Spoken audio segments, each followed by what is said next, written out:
우리 다 함께 하나님의 말씀을 보겠습니다. 하나님의 말씀은 요한복음 20장 1절로 3절, 10절로 18절까지의 말씀인데 10절로 18절까지의 말씀만 함께 읽도록 하겠습니다. 요한복음 20장 10절로 18절까지의 말씀입니다. 다 함께 한 목소리로 하나님의 말씀을 읽겠습니다. 이에 두 제자가 자기들의 집으로 돌아가니라. 마리아는 무덤 밖에 서서 울고 있더니 울면서 구부려 무덤 안을 들여다보니 흰 옷 입은 두 천사가 예수의 시체에 뉘었던 곳에 하나는 머리편에 하나는 발편에 앉았더라. 천사들이 이르되 여자여 어찌하여 우느냐. 이르되 사람들이 내 주님을 옮겨다가 어디 두었는지 내가 알지 못함이니이다. 이 말을 하고 뒤로 돌이켜 예수께서 서 계신 것을 보았으나 예수이신 줄은 알지 못하더라.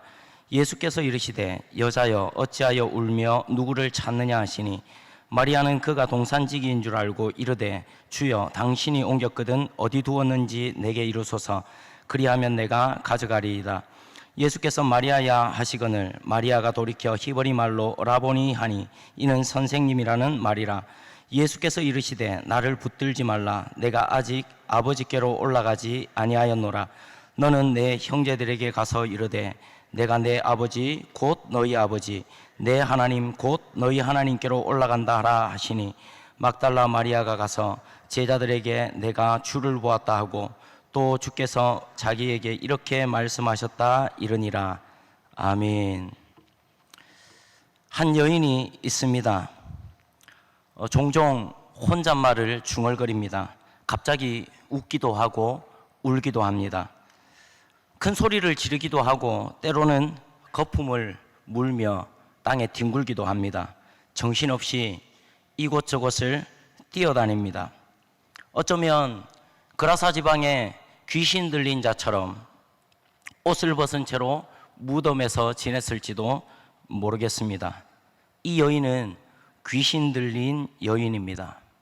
그것도 7이나 되는 귀신이 들린 여인입니다. 예수님을 만나기 전 7 귀신이 들려 있었던 막달라 마리아의 이야기입니다. 7 귀신이 들려 있었던 막달라 마리아의 인생은 예수님을 만나기 전까지는 비참함과 절망 그 자체였습니다. 여인입니다. 귀신이 들렸습니다. 그 귀신이 7이나 되는 귀신입니다. 막달라 마리아는 자신의 마음과 생각을 따라 살아가는 인생이 아닙니다. 7 귀신에게 매여서 7 귀신이 원하는 대로 자신의 삶을 내어주어야만 했습니다. 귀신에게 이리저리 끌려다닙니다. 그러다 잠시 정신이 돌아오게 되었을 때 마리아가 자신의 모습과 처지를 바라보는 순간 깊은 절망과 부끄러움에 고개를 떨구어야만 했습니다.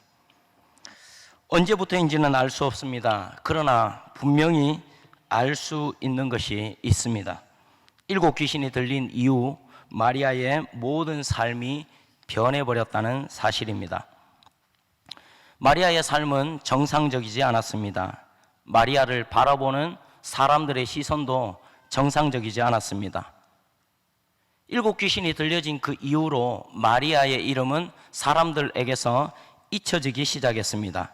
그리고 마리아는 사람들에게 이렇게 불려지거나 이렇게 기억되기 시작했습니다. 불쌍한 여자, 정신 나간 여자, 미친 여자, 재수 없는 여자, 부정한 여자, 귀신 들린 여자. 정상적인 여인의 모습으로도 제대로 대접을 받지 못하는 사회입니다. 7 귀신이 들려 미친 짓을 하며 돌아다니는 막달라 마리아의 인생, 귀신에게 끌려다니는 그 인생은 말 그대로 포기하고 싶은 인생, 살고 싶지 않은 인생이었을 것입니다. 그런 막달라 마리아가 예수님을 만나게 됩니다. 조금 더 정확하게 말하면 예수님께서 막달라 마리아를 만나 주신 것입니다. 항상 그러셨던 것처럼 예수님께서는 7 귀신이 들려있는 불쌍한 막달라 마리아를 보시고 그냥 지나치실 수가 없었습니다. 어쩌면 모두에게 포기되어진 인생, 막달라 마리아 자기 자신도 어쩔 수 없다고 생각되는 인생입니다. 그러나 예수님께만큼은 그렇지 않았습니다. 예수님은 마리아를 불쌍히 긍휼히 여겨주셨습니다. 예수님은 마리아를 불쌍히 긍휼히 여겨주셨습니다. 막달라 마리아를 원치 않는 곳으로 이끌고 다녔던 악한 7 귀신을 엄히 꾸짖어 내어 쫓으십니다. 귀신이 쫓겨나간 후 예수님께서 마리아의 이름을 불러주십니다. 마리아야. 마리아에게 들려있던 7 귀신을 쫓아주시고 잃어버렸던 마리아의 이름을 다시 찾아주십니다. 예수님께서 마리아의 이름을 불러주시는 그 순간 마리아의 영혼과 온몸에 감동과 전율이 흐르기 시작합니다. 예수님의 그 따스한 음성, 온유한 음성, 진한 사랑이 담겨있는 그 음성으로 마리아야 불러주시는데 마리아의 눈에 뜨거운 눈물이 맺히기 시작합니다. 맺혀진 그 눈물은 이내 강물처럼 흘러내립니다. 마리아의 영혼 깊은 곳에서 기쁨, 자유, 말할 수 없는 평안이 밀려오기 시작합니다. 내 맘 속에 있는 참된 이 평화는 누구도 앗아갈 수 없네. 주님은 내 맘에 구주 되시었네. 오, 주 없이 살 수 없네. 오, 주 없이 살 수 없네. 주님이 날 구하시네. 주님 없는 세상 평화 없네. 오, 주 없인 살 수 없네. 예수님은 7 귀신을 내어 쫓아 주셨습니다. 모두에게 잊혀진 막달라 마리아의 이름을 찾아주셨습니다. 마리아의 기쁨을 찾아주셨고 자유와 평안을 찾아주셨습니다. 삶의 방향을 찾아주셨습니다. 예수님께서 잃어버린 마리아의 삶을 다시 찾아주신 것입니다. 예수님께서 막달라 마리아를 만나주시고 막달라 마리아의 이름을 불러주신 그때부터 마리아의 인생이 달라지기 시작합니다. 어둠과 절망으로 가득했던 마리아의 인생에 빛이 비춰집니다. 절망뿐이었던 그 삶에 소망이 채워지기 시작합니다. 살고 싶지 않은 그 인생이 이제는 살고 싶고 살아야 되는 인생으로 바뀌어졌습니다. 혹시 이 자리에 우리 중에 누군가가 삶의 기쁨이 사라지신 분이 계십니까? 예수님께로 나아가야 됩니다. 삶의 소망, 자유와 평안이 사라지신 분이 계십니까? 고단한 삶에 지쳐 삶의 방향, 삶의 의미, 삶의 목적을 잃어버리신 분이 계십니까? 예수님께로 나아가셔야 됩니다. 예수님만이 진정한 삶의 기쁨, 자유와 평안, 삶의 방향, 삶의 목적을 회복시키실 수 있는 분이십니다. 잃었다가 다시 찾은 인생이니 그 막달라 마리아의 인생이 얼마나 값진 인생이었겠습니까? 얼마나 소중한 인생이었겠습니까? 얼마나 누리고 싶은 인생이겠습니까?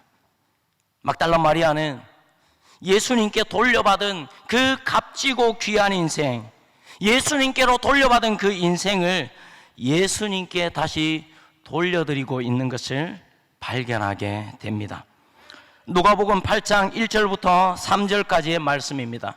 그 후에 예수께서 각 성과 마을에 두루 다니시며 하나님의 나라를 선포하시며 그 복음을 전하실새 12제자가 함께하였고 12제자만 함께한 것이 아닙니다. 또한 악귀를 쫓아내심과 병고침을 받은 어떤 여자들 곧 7 귀신이 나간 자 막달라인이라 하는 마리아와 헤롯의 청지기 구사의 아내 요한나와 수산나와 다른 여자가 함께하여 자기들의 소유로 그들을 섬기더라. 요한복음 19장 25절입니다. 예수의 십자가 곁에는 그 어머니와 이모와 글로바의 아내 마리아와 막달라 마리아가 섰는지라. 요한복음 20장 1절입니다. 안식 후 첫날 일찍이 아직 어두울 때에 막달라 마리아가 무덤에 와서 돌이 무덤에서 옮겨진 것을 보고, 마지막으로 11절입니다. 마리아는 무덤 밖에 서서 울고 있더니 울면서 구부려 무덤 안을 들여다보니, 막달라 마리아는 예수님께로부터 돌려받은 그 값지고 귀한 인생을 예수님께 다시 돌려드리고 있습니다. 예수님께 그 삶을 쏟아붓고 있다는 그 표현이 정확한 표현일 것입니다. 막달라 마리아는 예수님을 섬기고 있습니다. 예수님을 따르는 인생이 되었습니다. 마지막 십자가의 자리까지 예수님을 따르고 있습니다. 썩은 냄새나는 시체가 되어 이제 무덤에 갇혀 계신 그때에도 마리아는 여전히 그 무덤 곁을 지키고 있습니다. 많은 이들이 예수님을 만나게 됩니다. 예수님을 만난 많은 이들이 예수님을 따르게 됩니다. 그러나 안타깝게도 예수님을 따르던 많은 이들이 예수님에게서 돌아서기도 합니다. 분위기 좋을 때, 은혜가 넘칠 때, 상황과 환경이 받쳐줄 때 우리의 기도가 하나님께로부터 빠른 시간 안에 응답이 되어지고 우리 삶의 문제를 하나님께서 즉각적으로 해결해 주시고 하나님의 기적과 능력으로 내가 원하는 삶을 만들어 주실 때 마음과 뜻과 힘과 정성을 다하여 예수님을 따르게 됩니다. 그러다 어느 순간 신앙의 위기가 찾아옵니다.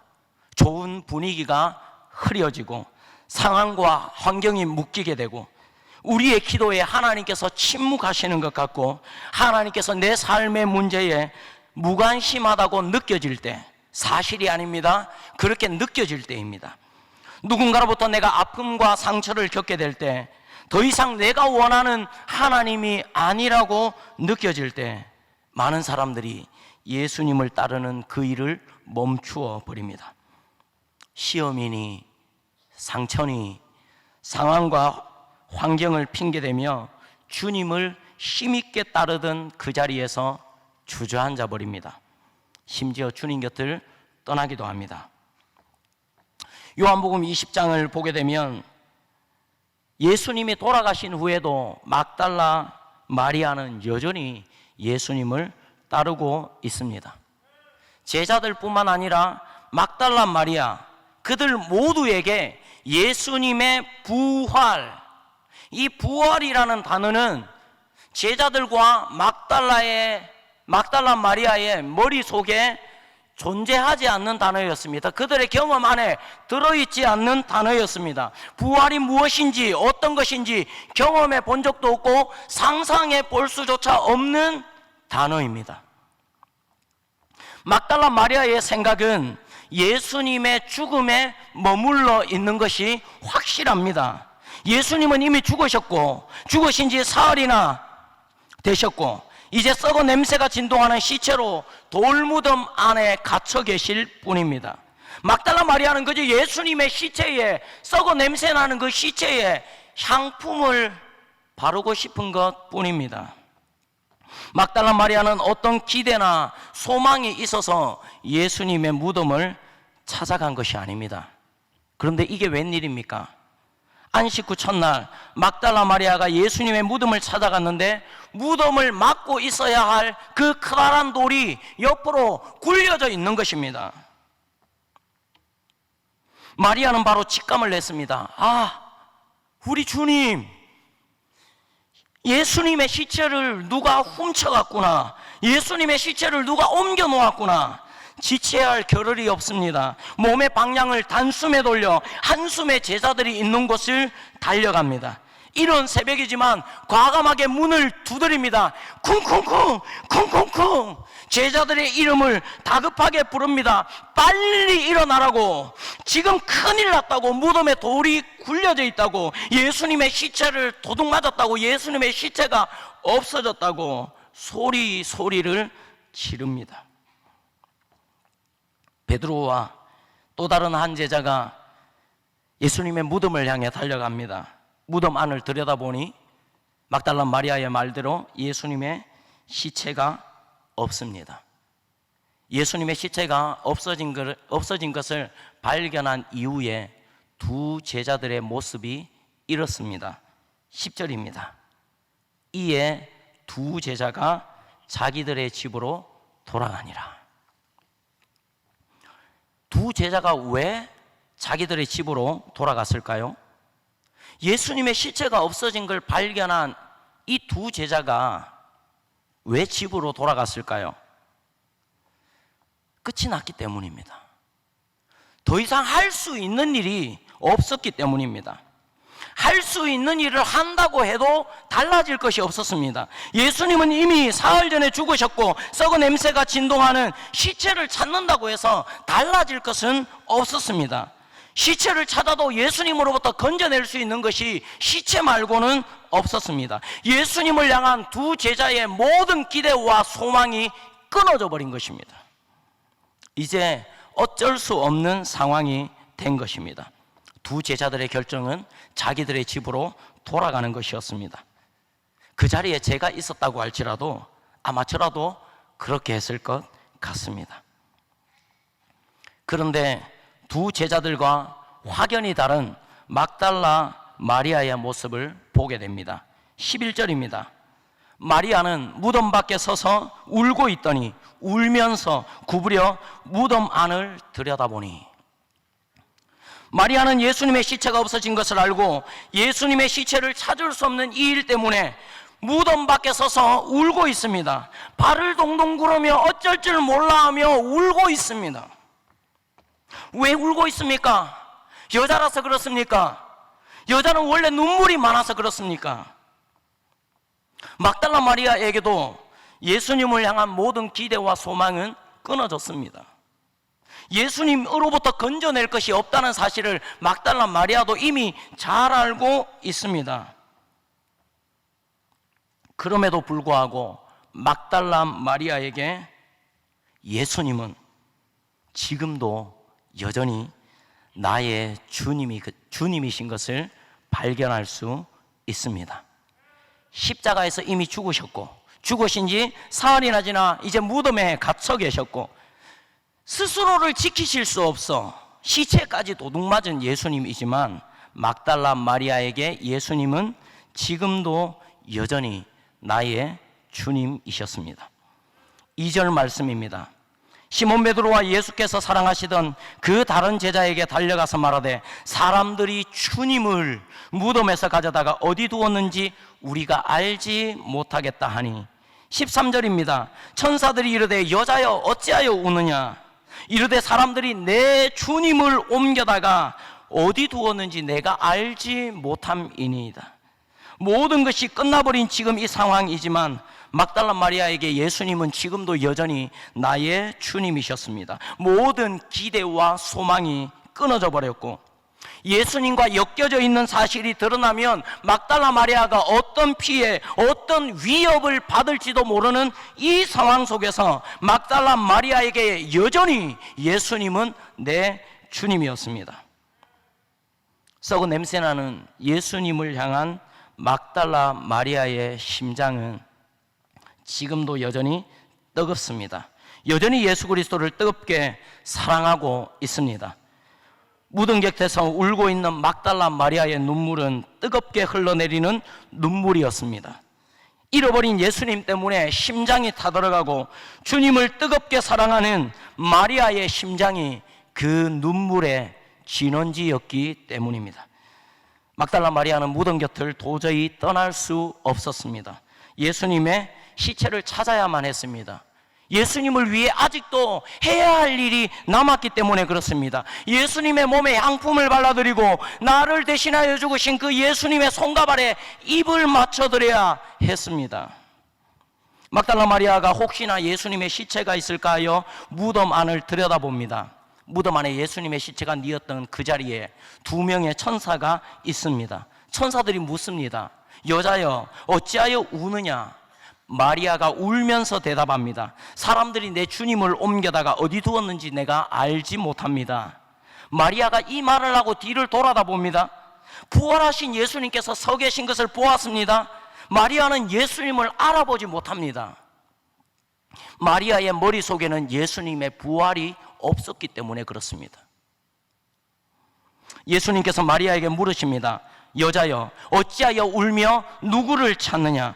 마리아는 그저 동산지기인 줄 알고 이렇게 대답합니다. 선생님, 당신이 옮겼거든 어디 두었는지 말씀해 두십시오.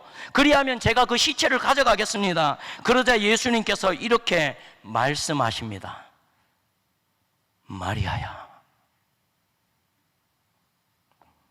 이게 웬일입니까? 마리아에게 무슨 일이 일어난 것입니까? 마리아를 7 귀신으로부터 해방시켜 주시던 그날, 예수님의 모든 온유함과 부드러움, 따뜻함과 진한 사랑을 담아서 마리아의 이름을 불러주셨던 그때 예수님의 그 음성이 마리아의 귀에 들려지는 것입니다. 너무나도 확실한 예수님의 그 음성이 마리아의 귓가에 들리는 것입니다. 마리아야. 죽은 줄로만 알았던 그 예수님께서 다시 살아나신 것입니다. 부활하신 예수님께서 다시 마리아를 찾아오신 것입니다. 부활하신 그 예수님께서 지금 마리아 곁에 서 계신 것입니다. 그녀의 이름을 예수님께서 다시 부르고 계시는 것입니다. 마리아야. 마리아가 예수님을 향하여 대답합니다. 라보니. 막달라 마리아가 애타게 찾고 있었던 것은 썩어 냄새나는 예수님의 시체입니다. 그러나 막달라 마리아가 만나게 된 것은 영광스러운 부활의 주님이었습니다. 부활하신 예수님께서 막달라 마리아를 만나 주신 것입니다. 죽음에서 부활하신 예수님께 가장 중요하고 급했던 일은 예수님의 이 부활을 세상 많은 사람들에게 알리는 일이 아니었습니다. 부활하신 예수님께 가장 급하고 중요한 일, 우선되는 일은 막달라 마리아를 만나시는 일이었습니다.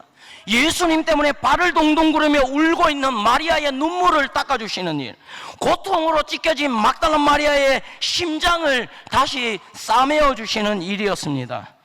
이제 예수님께서 7 귀신 들렸었던 그 막달라 마리아, 예수님께 돌려받은 그 인생을 다시 예수님께 돌려드리는 그 막달라 마리아의 인생을 받으시고 부활의 첫 번째 증인으로 막달라 마리아를 세우십니다. 7 귀신 들렸었던 막달라 마리아, 부활의 증인으로는 완전히 불합격 판정입니다. 법정에서 증인으로서의 자격이 없는 여인입니다. 거기다 7 귀신이 들렸었던 과거가 있는 여인입니다. 예수님의 부활을 증거하기에는 오히려 방해가 될지도 모르겠습니다. 자격이 되지 않습니다. 그럼에도 불구하고 예수님은 막달라 마리아를 부활의 첫 번째 증인으로 세우십니다. 막달라 마리아의 그 입술을 부활을 증거하는 첫 번째 입술로 사용하십니다. 예수님의 부활은 증언하는 사람의 어떠함에 진짜가 되기도 하고 가짜가 되기도 하는 그런 것이 아닙니다. 예수님의 부활은 부활 그 자체가 사실이고 팩트입니다. 예수님의 부활은 진리이기 때문에 부활 그 자체가 힘이 있는 것입니다.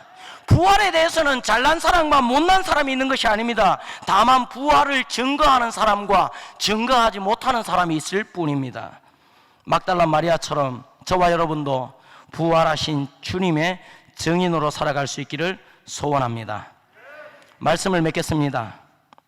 막달라 마리아의 삶이 7 귀신에게 매여 있었던 것처럼 죄와 이기심, 정욕과 욕망에 매여 종노릇하던 우리 모두가 막달라 마리아였습니다. 잃어버린 인생을 돌려받은 것은 막달라 마리아만이 아니라 바로 우리 자신들이 인생을 돌려받았습니다. 영원한 하나님의 나라를 돌려받았습니다.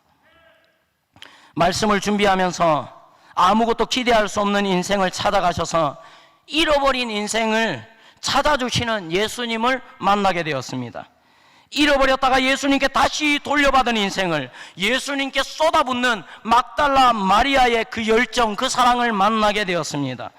아무것도 기대할 것 없는 예수님께 무언가를 해드리고 싶어 발을 동동 구르며 울고 있는 막달라 마리아를 만나게 되었습니다. 막달라 마리아의 눈에 맺힌 주님을 향한 뜨거운 사랑의 눈물도 보았습니다. 막달라 마리아를 향한 예수님의 뜨거운 사랑, 한없는 위로도 보게 되었습니다. 마지막으로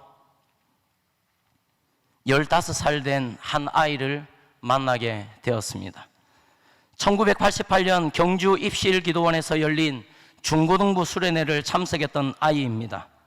수련회 마지막 날 밤 눈앞에 펼쳐진 연극, 십자가에 못 박히시는 예수님의 모습을 통해 예수님을 인격적으로 만나 첫사랑에 빠졌던 아이입니다. 예수님을 만난 후 몇 년이 지나는 동안 참석하는 모든 예배, 모든 기도회마다 뜨거운 눈물을 흘리던 아이입니다. 예수님을 너무 사랑하는데 예수님께 무언가를 드리고 싶은데 그 아이는 가진 것이 없었습니다. 그래서 그 아이는 예수님께 자신의 삶을 드리기로 결정을 합니다. 목사가 되려고 합니다. 25년이 지난 어느 날 그 아이의 나이가 40이 되었을 때 그 아이는 목사가 되었습니다. 40이 되어 목사 안수를 받던 그 아이의 눈에도 뜨거운 감사와 감격, 하나님께 한없이 죄송한 마음이 담긴 뜨거운 눈물이 흘러내렸습니다. 그때로부터 시간이 제법 지난 것 같습니다. 목사로서 이런저런 경험과 연륜은 쌓여가는 것 같습니다. 하지만 안타깝게도 그 아이의 눈에 주님을 향해 흘리던 뜨거운 눈물이 말라 있는 것을 보게 됩니다. 예수님을 향한 사랑으로 한없이 뜨거웠던 그 아이의 심장이 이제는 많이 냉랭해져 있는 것을 보게 됩니다. 무언가 하고 있는데, 열심을 내고 있는데 주님을 향해 식어버린 그 사랑을 발견하게 됩니다. 막달라 마리아처럼 예수님께 무언가를 해드리고 싶어서 발을 동동 구르던 그 아이가 이제는 예수님께 또 받지 못해서 발을 동동 구르고 있는 아이의 모습을 보게 됩니다. 저와 여러분에게 묻고 싶습니다. 주님을 향해 뜨거운 눈물을 흘리던 마지막 그때가 언제입니까? 주님을 사랑하다 주님을 더 사랑하지 못해 너무 안타깝고 죄송해서 하나님 앞에 뜨거운 눈물을 흘리던 그때가 언제입니까? 하나님께 더 드리고 싶어서 발을 동동 구르면서 더 드리지 못해서 너무너무 죄송해서 하나님 앞에 마지막 눈물을 흘리던 그때가 언제입니까? 하나님을 향한 그 첫사랑, 그 열정, 우리 안에 회복되기를 소원합니다. 우리의 인생을 예수님께 온전히 다시 돌려드리고 부활의 증인으로 온전히 우리의 남은 인생을 가장 값지게 드려지는 저와 여러분의 모든 인생이 되어지길 주님의 이름으로 축복합니다.